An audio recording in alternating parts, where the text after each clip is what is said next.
going to Imus Plaza and Imus Cathedral para maghanap ng magmamodel for today's video. So, ang team namin is about buwan ng wika. So, samahan nyo kami para maghanap ng magmamodel. Let's go!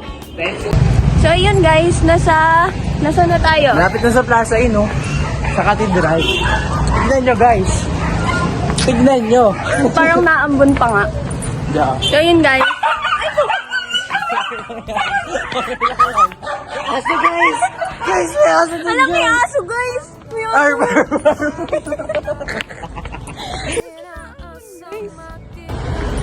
May aso nakabag. Ayun no. Ha? Naka-firm pa. Hindi nyo carry.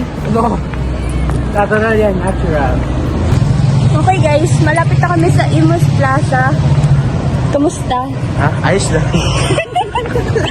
Bagong gising talaga ako dito, guys.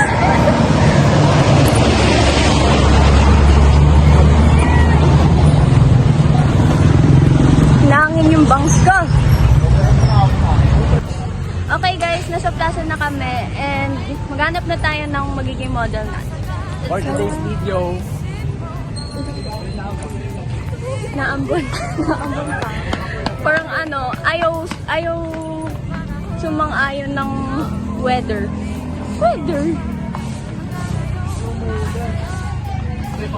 Naulan, andun. Ito yung plaza, tingnan mo. Tada!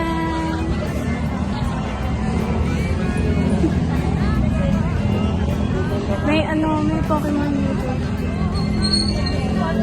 paano nga ako? Ito kami ngayon, guys, naglalakad papuntang Cathedral para maghanap ng mapipicturean. Kasi wala kami nakita sa plaza, guys. So, magsiswitch po tayo ng location and naulan. So, Kaya kami nakapayag. open kasi sa plaza kaya wala kami makita. The show must go on. Uy! Siya din. Papunta na kami Ayun sa yung Cathedral. Bakit cathedral. Ayun na. Tara, tawid tayo, guys. Tawid na kami sa... Para pag nabangga, babayaran tayo, guys. Tumawid sa ano? Kuya, tamang- stop the car! Tamang tawiran. Papasok na kami, guys. Dito na kami sa... Kami ngayon sa... Walain mo! Walain mo! Charot. Oh. Cathedral yan. Tara, maghanap na tayo ng ma-interview natin para sa...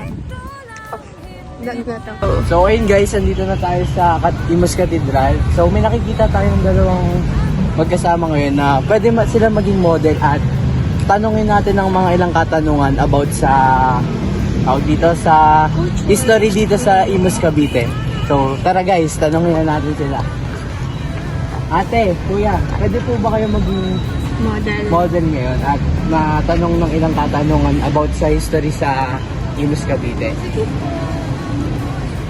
Let's go po! Ako po. So yun guys, naghanap kami ng location and ayun.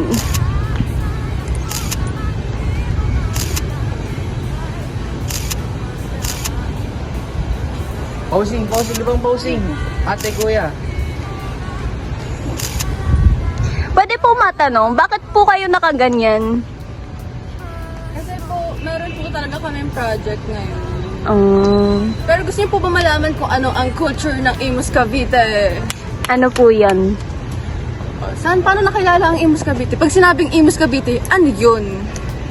Ang Imus Cavite, dito unang naganap ang unang digmaan noong panahon ni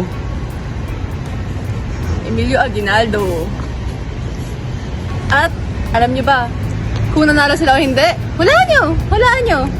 Ano? So, nanalo sila. Yun. Yes! Ganun kalakas ang mga Pilipino. Paano malalaman? Buhay ka na ba nun? Oo. Tapos, di ba, dito nanalo ang unang digmaan.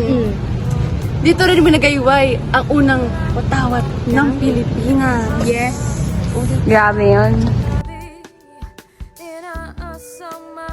Ate, kuya. Thank you nga po pala sa holding oras na napicturean namin kayo at sa ilang katanungan na sila. Thank you po. Thank you. Maraming salamat po. Thank you po. Bye-bye! Bye vlog. Thanks for watching. guys! Hanggang